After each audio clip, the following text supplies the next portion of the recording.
Hi, and welcome to Hoffman's Hot Seat. I'm Tom Hoffman with One-to-One Media, and I'm coming to you from inContact's user conference, ICUC 2013, here in Henderson, Nevada. And I'm joined today by Mariann McDonagh, Chief Marketing Officer at inContact. And today, Mariann and I will be talking about the benefits of providing customers with proactive outreach. Mariann, thanks so much for joining us again. Thanks for being in this beautiful spot with me, Tom. It's lovely, it's isn't awesome. it? Yeah. It's really great. And it's been a great conference so far. Thank you. We've had a great time. Record attendance, 550 people here, networking, best practices, ideas, feedback. It's been phenomenal. That's awesome. So we've talked before about proactive communications, but it's also changing in a lot of respects in terms of how companies are approaching the use of proactive. Can you talk a little bit about that and some of the changes that you're seeing?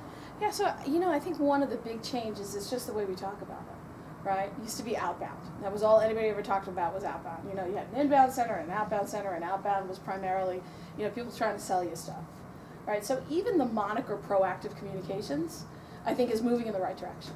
Right, because it really is what it says it is. It's being proactive about the relationship with the customer. So that's the intent behind it. And I think that's a really big piece of the multi-channel picture.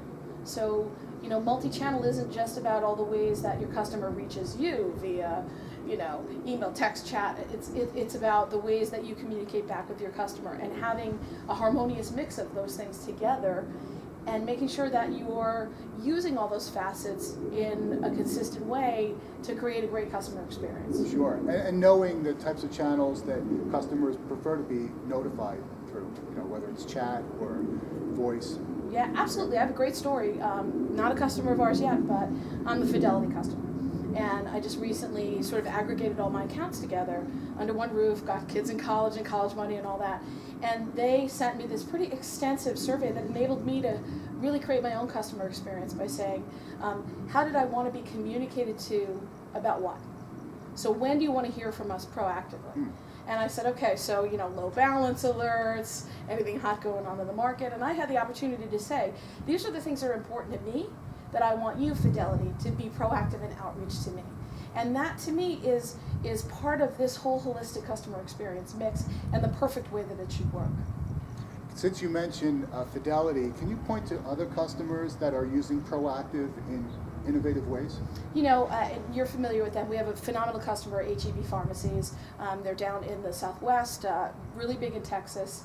And one of the things that they do that I think, as a working mother and a traveling business person, would love to have is this proactive prescription refill, where they are, smiling and dialing, making sure that your prescription gets to the local pharmacy, and then they're calling you to say, your prescription is renewed, you can fill it up tomorrow. I mean, those are the kinds of things that I think really change your relationship with the customer. You're not sitting around waiting for them to contact you to bring you a problem or a question or an inquiry or take it the next step. You're really sort of continuing to complete that transaction in benefit of the customer, really taking it and going a step beyond. And I think that proactive in the perfect world builds that level of trust that we all really are trying to achieve with our customers every day. Because bad things happen. Sometimes we screw up, our service isn't always perfect, right? But if customers know that we are proactively engaged in improving our relationship and doing as much as we possibly can for them, then that trust gives us, sort of the umbrella for the rainy day. Right, and that's a great point. And as part of this, by reaching out to customers the way that H-E-B does, it's letting customers know we're there for you. We're acting on your interests. This is why we're reaching out to you. Absolutely. I think that's a really great example.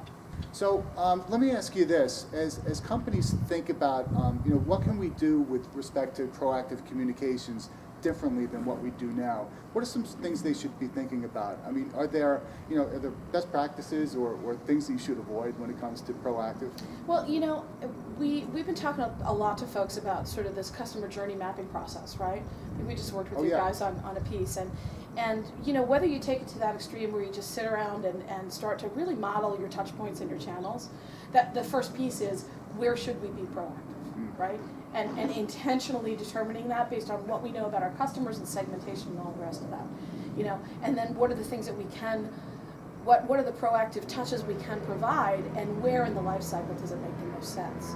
So I think that that's really key. And then, since we are a technology provider, we would say that there's some pretty new cool technology out there that lets you create that proactive communication without the dreaded pause that has been, heard for the last 10, 20 years. Right. So that's a really big thing too, because our recent Harris study shows that 49% of people hang up when they hear the pause. So there are technologies available that enable you to have a more personal connection with your customer in that proactive outreach. So those are just two things that I can think of that I think will help people, get more proactive with their customers. That's great advice. Thanks. Well, thanks so much for your time today. It's been Thank great you. catching It's up great with to see you again. Thanks.